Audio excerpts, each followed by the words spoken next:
Imagine waking up 20,000 years ago and the sun disappears forever.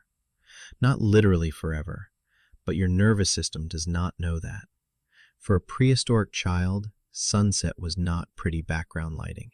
Sunset was nature saying, "Good luck, tiny meat creature." There were no streetlights, flashlights, batteries, doors, or emergency services.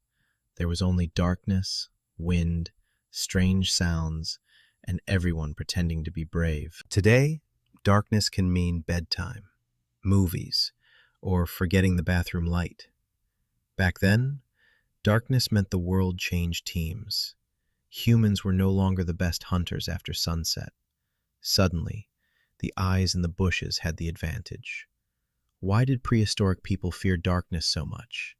Because darkness was not empty. It was full of things they could not see.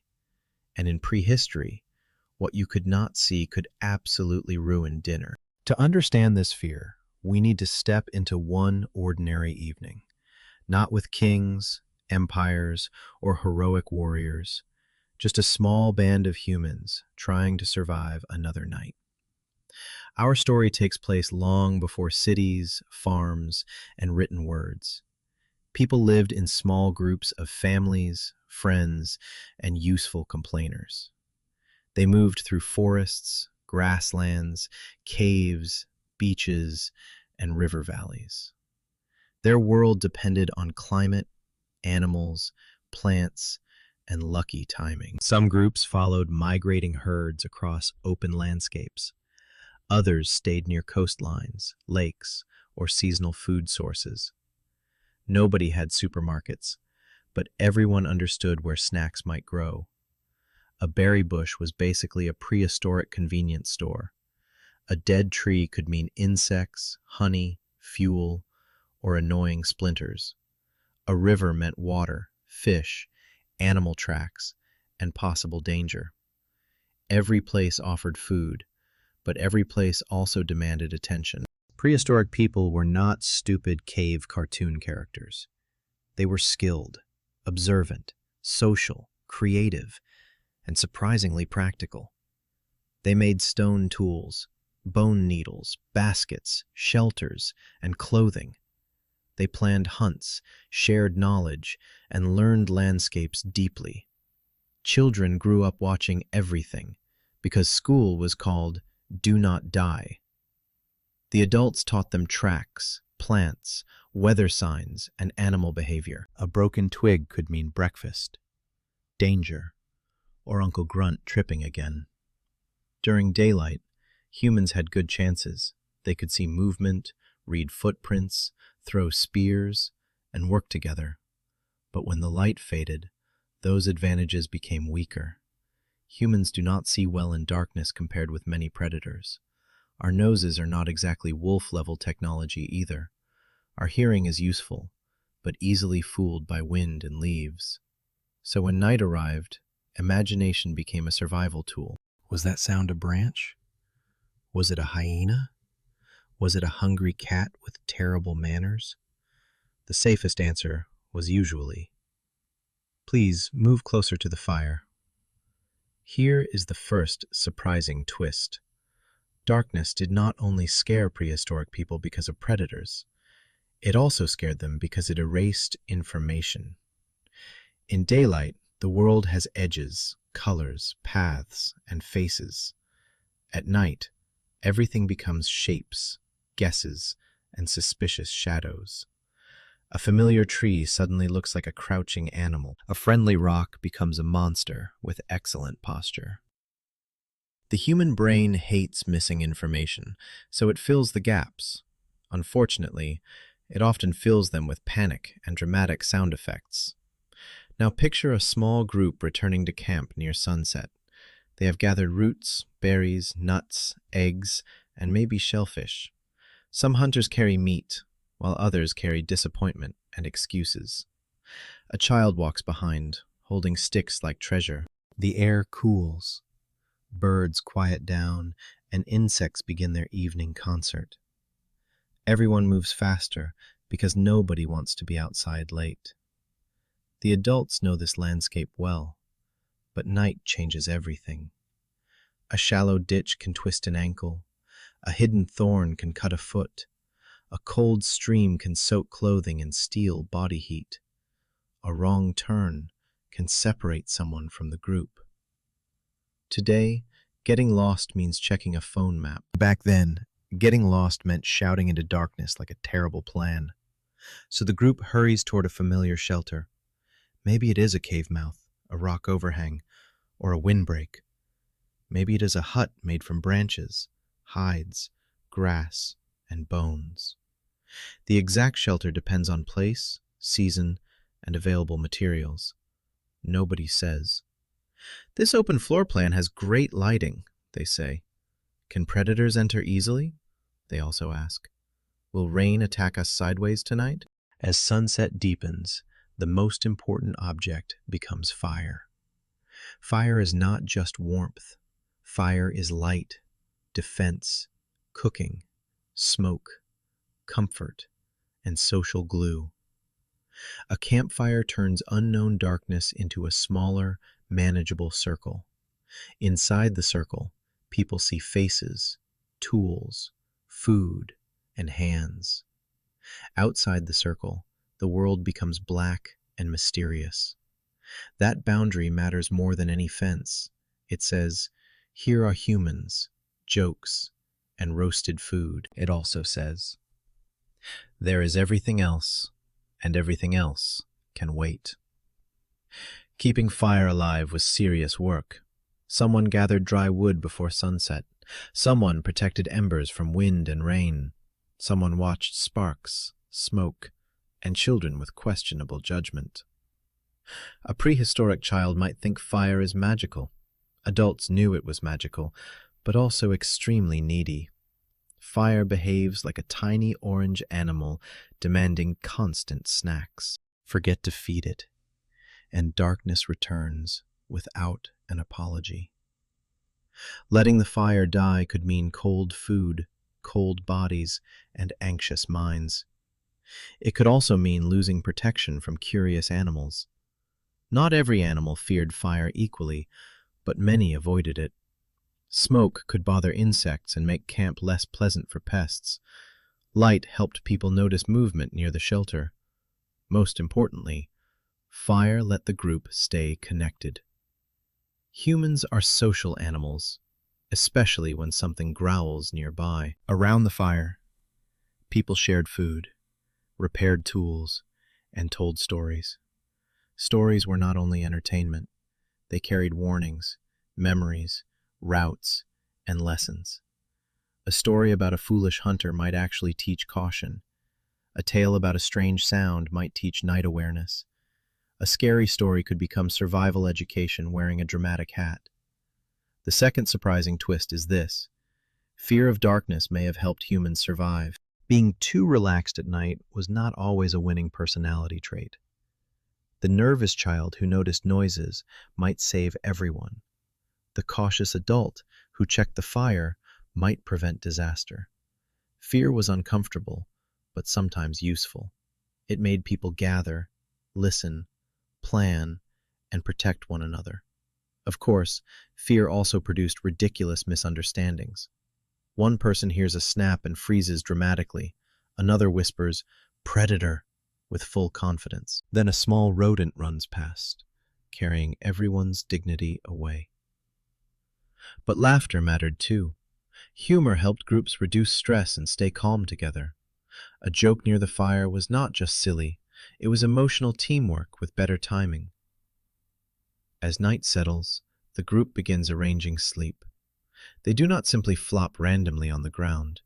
People likely slept near others for warmth, safety, and comfort. Children stayed close to adults. Older members might rest near safer inner positions. Dogs, in later prehistoric periods, could help warn of danger. Before dogs, human ears had to do more overtime. Someone may stay awake for part of the night. Not necessarily a formal guard with a tiny badge. More likely, sleep was flexible, shared, and responsive. People woke, checked sounds, adjusted fire, and returned to rest. Modern people often imagine prehistoric nights as completely silent. That is very wrong. Night was loud, layered, and confusing. Owls called, insects buzzed, leaves moved, water flowed, animals cried. Every sound asked the same annoying question. Am I harmless, or should everyone wake up? The brain listened carefully, because mistakes had costs. If the group ignored a real threat, trouble could arrive quickly. If they panicked at every mouse, nobody slept. So humans had to balance caution and exhaustion. That balance shaped nightly behavior. They learned which sounds were normal for their environment. They learned which silences were unusual. Sometimes sudden silence mattered more than noise. If insects stopped, something might be moving nearby. Or maybe the insects were just being dramatic little musicians. Prehistoric people did not have scientific instruments, but they had experience, memory, and shared pattern recognition. That is basically survival Wi-Fi, powered by grandparents. Now let us follow one child through the first hours of darkness. The child sits near the fire, pretending not to be scared. This fails, because children invented obvious facial expressions. The flames throw shadows against stone or branches. Those shadows move like living things. Every flicker turns ordinary objects into suspicious characters. A hanging hide becomes a giant bird. A pile of wood becomes a crouching stranger. An uncle's nose becomes larger than historically necessary. The child asks whether monsters live beyond the firelight. An adult answers with something practical and not very comforting. No monsters, just animals, holes, cold, and getting lost. Excellent bedtime speech, truly award-winning. The child moves closer to a caregiver. The caregiver continues scraping a hide or repairing a tool. Hands keep working, because life does not pause for spooky feelings. Another adult cracks nuts with a stone. Someone checks stored food for insects. Someone turns bones or meat near the fire. Cooking at night could extend the useful day. Firelight allowed tool-making, sewing, and social time after sunset. This was a huge advantage. Other animals might rest when daylight ended. Humans could keep cooperating after dark. So darkness was scary, but fire made it productive. That is a very human solution. Take a terrifying problem, then gather around it and make dinner. Still, the darkness beyond camp remained powerful. Predators were not imaginary. Large cats, hyenas, wolves, bears, and other animals existed in many regions. Their exact presence depended on time and place. Some hunted actively at night or twilight. Others scavenged and investigated smells. A camp with food scraps could attract attention. So prehistoric people managed smells, bones, leftovers, and sleeping spots. They could choose campsites with better visibility. They might prefer cliffs, cave entrances, islands, or open spaces. They used geography like a security system. A cave seems safe, but caves have awkward roommates. Bears and hyenas also appreciated shelter.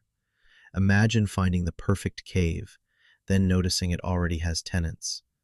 This is why people checked signs carefully. Tracks, droppings, bones, smells, and scratch marks all mattered. Prehistoric real estate had very honest reviews. Great view, terrible hyena problem. Here comes another surprising fact. Caves were not always everyday homes for prehistoric people. Many groups used open-air camp shelters and seasonal sites. Caves preserved evidence well, so archaeologists find more there. That can make cave life look more common than it was. It is like future archaeologists thinking everyone lived in parking garages, because parking garages survive and couch cushions do not.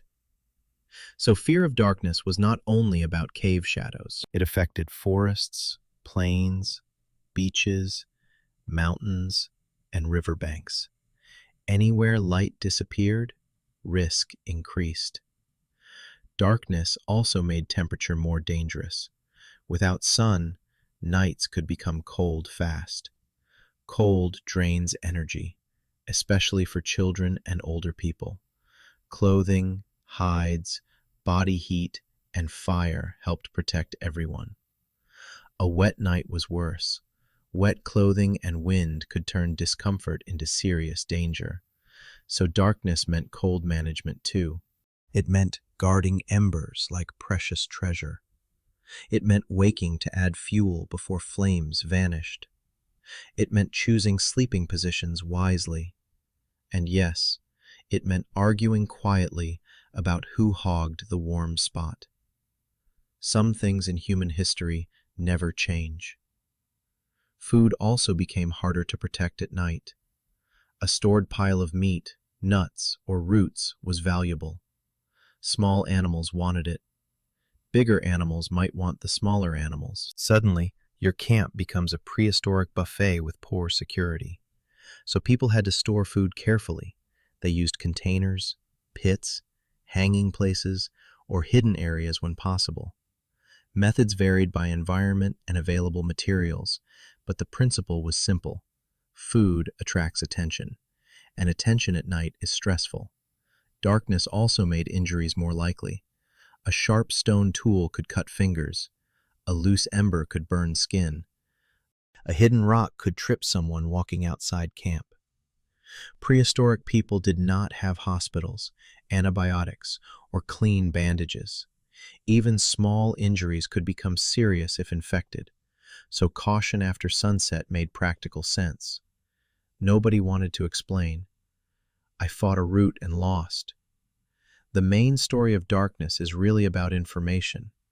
Humans survive by knowing things before they become problems. Where is the path? Where is the child? Where is the firewood? Where is the thing making that sniffing sound? Darkness answers all those questions with maybe.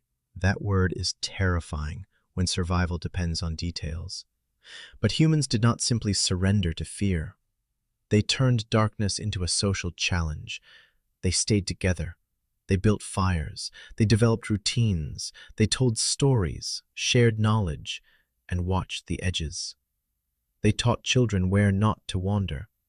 They learned that courage did not mean ignoring fear. Courage meant listening to fear, then doing something useful. The group's night continues. The fire burns lower, and the sky fills with stars. The stars are beautiful, but not especially helpful against mosquitoes. Someone points out a familiar pattern overhead. Seasonal skies helped people track time and direction. The moon, when present, changed everything. Moonlight could make travel easier, hunting possible, and danger more visible. A moonless night was another story. Without the moon, darkness became thick and absolute. Modern people rarely experience true darkness. Even remote areas often have distant lights or sky glow. Prehistoric people knew darkness that swallowed distance completely. Your own hand could become a rumor. That kind of darkness makes imagination loud. It also makes community essential. A child hears laughter and knows the group is still there. A warm shoulder becomes safety. A voice becomes direction. The fire becomes a tiny sun humans made for themselves. That idea is incredible. Prehistoric people did not control the sunrise, but they learned to create light against the night.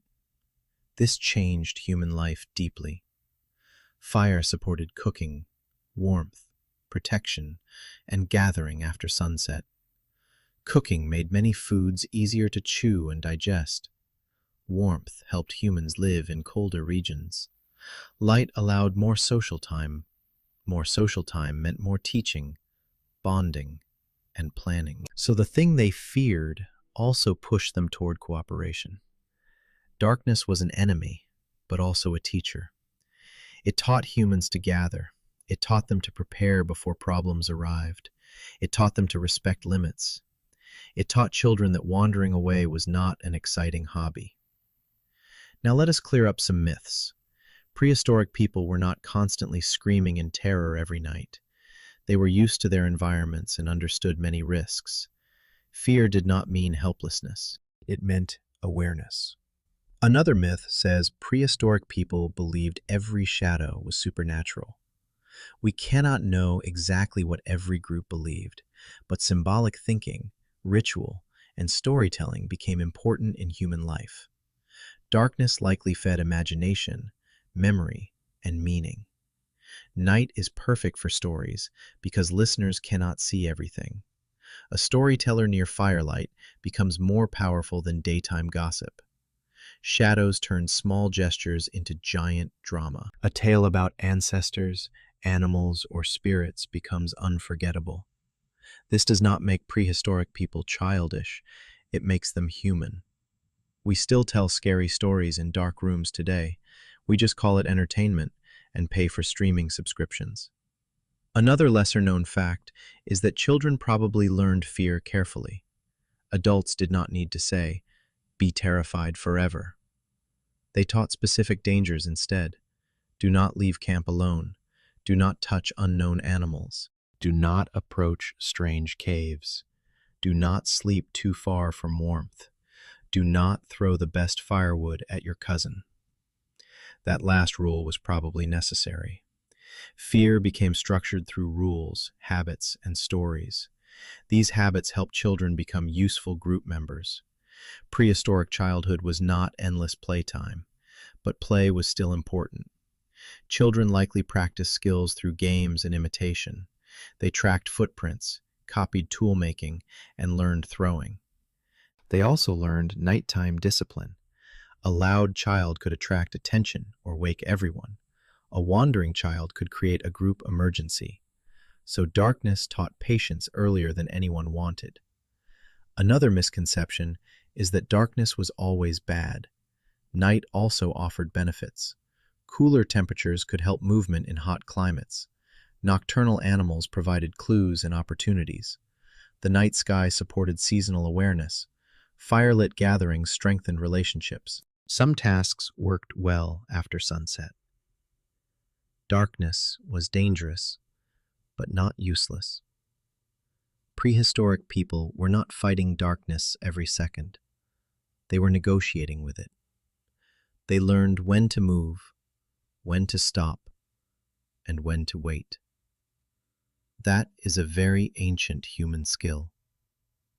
As morning approaches, the darkness begins to thin. Shapes return to the world. The scary tree becomes a tree again. The monster rock returns to its unpaid rock duties. Birds begin calling, and the camp slowly wakes. People check the fire, stretch, cough, and look around. Someone complains about smoke in their eyes. Someone else complains about sleeping on a root. The child who feared monsters now acts extremely brave. This is because daylight is the official sponsor of confidence. The group survived another night. That simple success matters. Survival was not one heroic battle. It was thousands of small decisions repeated daily. Gather wood before dark. Stay close. Watch the edges. Share warmth. Teach children. Respect the unknown. These habits helped ordinary humans face extraordinary uncertainty. So why did prehistoric people fear darkness more than anything? Because darkness removed their strongest tools. It hid paths, predators, injuries, food, weather, and distance. It made small mistakes bigger. It gave other animals better chances. It turned imagination into both alarm system and storyteller.